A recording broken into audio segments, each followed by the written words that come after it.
ദിവ്യാത്മാക്കൾക്കെല്ലാം വിനീതമായ നമസ്കാരം.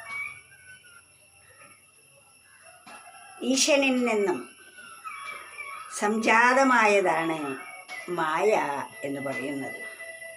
എന്താണ് മായ?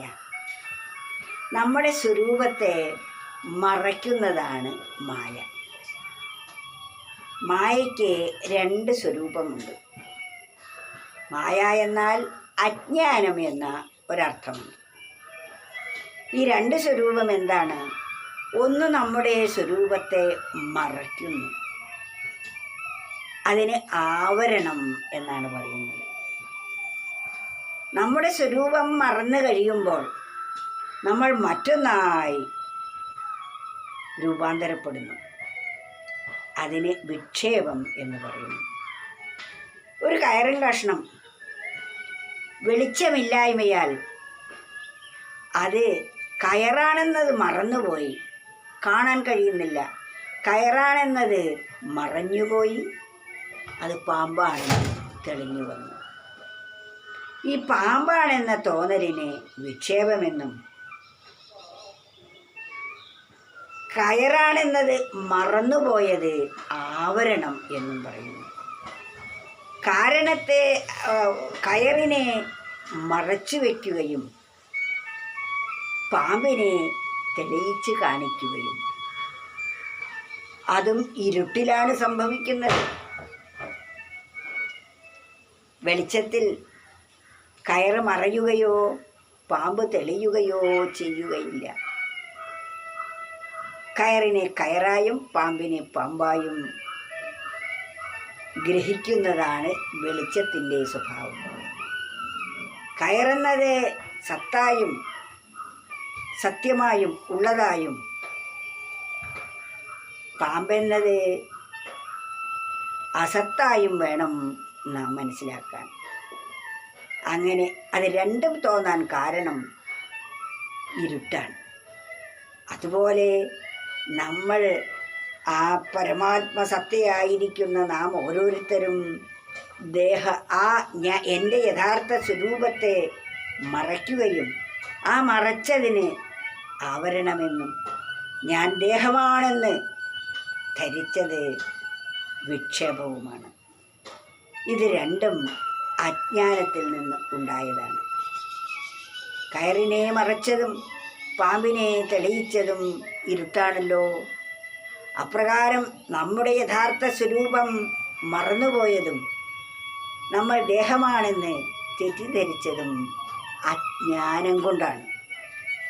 അജ്ഞാനമെന്നാൽ ആത്മാവിനെ കുറിച്ചുള്ള അറിവില്ലായ്മയാണ്.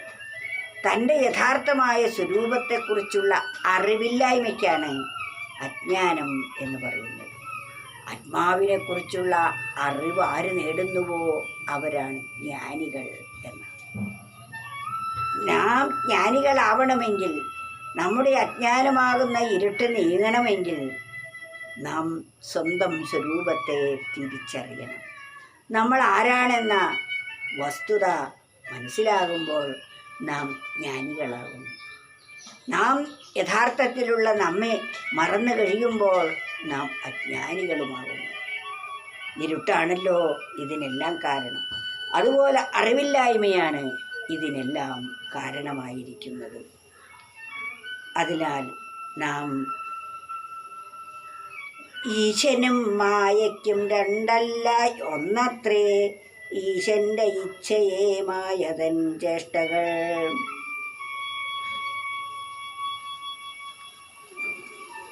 ഈശൻ തൻ സങ്കല്പശക്തിയിൽ നിന്നും മറ്റെല്ലാ ശക്തിയും ഉത്ഭവിപ്പൂ. ഈശനും മായയും രണ്ടല്ല ഒന്നത്രേ, ഈശന്റെ ഇച്ഛയെ മായതൻ ചേഷ്ടകൾ. മായയാൽ കൽപ്പിതമായതെല്ലാം കാലത്താൽ ഇല്ലാതെ ആക്കുന്നതും മായ.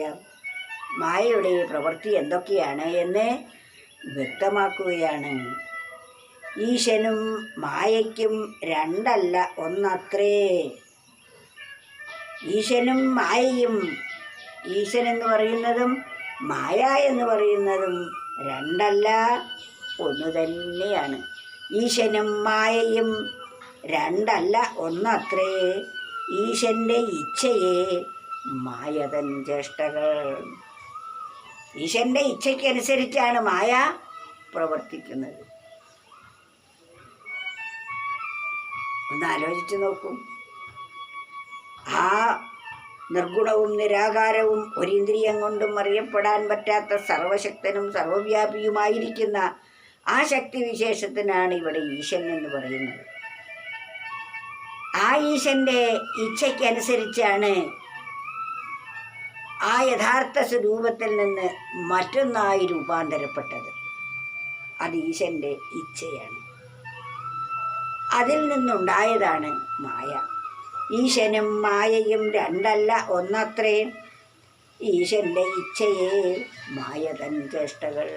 ഈശന്റെ ഇച്ഛയ്ക്കാണ് മായയുടെ ചേഷ്ട എന്ന് പറയുന്നത്.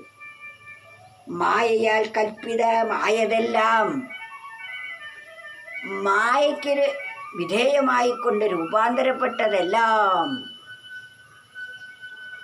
കാലത്താൽ ഇല്ലാതെയാക്കുന്നതും മായ.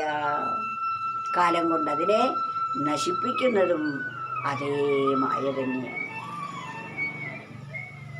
അതിൽ നിന്നുണ്ടായവയെല്ലാം തന്നെ അതിൻ്റെ ശക്തിയാൽ തന്നെ ഇല്ലാതെയും ആകുന്നു. അത് മായയുടെ ലീല മാത്രമാണ്.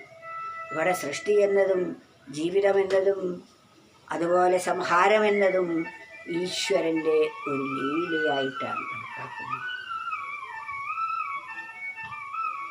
അതിനാൽ നാം ഈ പരമസത്യം ബോധിച്ചാൽ ഇതെല്ലാം കണ്ട് ആസ്വദിച്ച് ഒരു സാക്ഷിഭാവത്തിൽ ഈ ലോകത്തെ നോക്കിക്കാണുക.